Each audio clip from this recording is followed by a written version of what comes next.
धुळ्यातील doctor मारहाण प्रकरणातील संशयित आरोपी प्रदीप सदाशिव वेताळ यानं पोलीस स्टेशनमध्ये आत्महत्या केल्यानं तणाव वाढलाय। पोलीस स्टेशनच्या शौचालयात गोधडीच्या सहाय्यानं गळफास घेऊन प्रदीपनं आत्महत्या केली आहे। या घटनेमुळे आता प्रभारी अधिकारी आणि ड्युटीवर असलेल्या कर्मचाऱ्यांवर प्रकरण शेकलं जाण्याची शक्यता आहे। शहरातील वरिष्ठ पोलीस अधिकारी पोलीस ठाण्यात ठाण मांडून आहेत। मात्र या घटनेमुळे तणाव निर्माण झाला असून संशयित आरोपीच्या नातेवाईकांनी पोलीस स्टेशनमध्ये ठिय्या आंदोलन सुरू केलंय। पोलीस कोठडीत आत्महत्या केल्याचं प्रकरण असल्यामुळे हा तपास सीआयडीकडे वर्ग केला जाणार आहे। महसूल प्रशासनातील वरिष्ठ अधिकाऱ्यांनी घटनास्थळी भेट दिली आहे। आरोपीच्या मृतदेहाचं इन कॅमेरा शवविच्छेदन केलं जाणार आहे। धुळ्यात पोलीस ठाण्यातच प्रदीप वेताळनं गळफास घेऊन आत्महत्या केली आहे। पोलीस ठाण्यातल्या शौचालयात त्यानं गोधडीच्या सहाय्यानं गळफास घेऊन आत्महत्या केली आहे। यानंतर मृताच्या नातेवाईकांनी पोलीस स्टेशनमध्ये ठिय्या आंदोलन सुरू केलंय। पाहुयात या संदर्भातला एक रिपोर्ट। हे आहेत डॉक्टर रोहन मामुनकर, धुळ्यात हिरे महाविद्यालयातील सर्वोपचार रुग्णालयातील निवासी अस्थिरोग तज्ञ। त्यांच्या शरीरावरील आणि डोळ्यावरील जखमा पहा। या जखमा साक्षीदार आहेत त्यांना झालेल्या मारहाणीच्या। डॉक्टर मामुनकर यांना ही मारहाण करण्यात आली आहे रुग्णांच्या नातेवाईकांकडून। आता आम्ही तुम्हाला दाखवतोय नेमकं काय घडलं आणि डॉक्टर मामुनकर यांना कशी अमानुष मारहाण झाली आहे ते।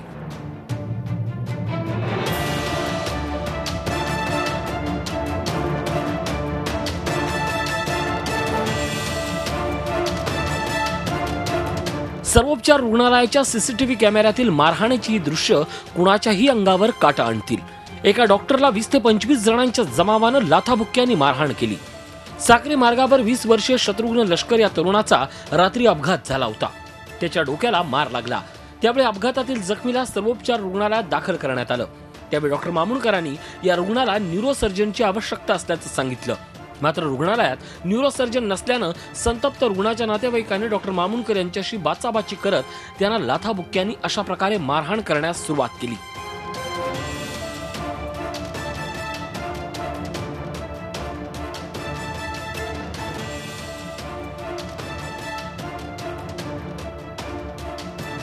जखमी मामुनकरांना पुढील उपचारासाठी मुंबईत हलवण्यात आलंय।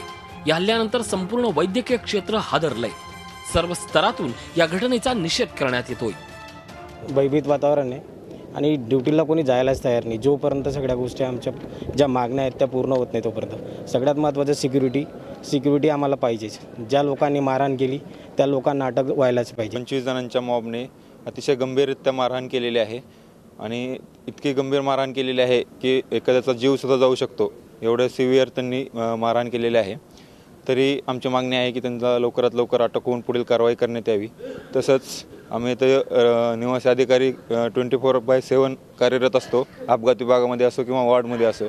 तर आम्हाला जे आपले सुरक्षा कर्मचारी आहे किंवा सुरक्षा व्यवस्था आहे ती खूप अपुरी आहे आणि खूप म्हणजे युजलेस आहे।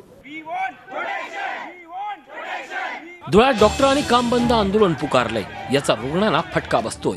उपचाराविनाच रुग्णांना परतावं लागतंय। अनेक शस्त्रक्रियाही रद्द करण्यात आल्या आहेत। या घटनेनंतर कारवाई करण्यापेक्षा वैद्यकीय अधीक्षकांनी केवळ बघ्याची भूमिका घेण्यातच धन्यता मानली आहे।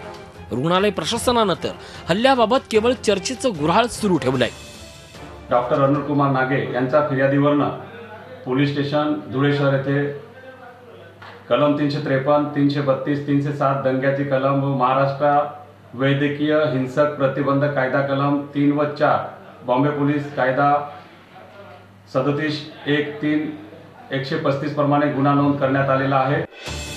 या घटनेत नेमकी चूक कुणाची आहे हे तपासानंतर पुढे येईलच।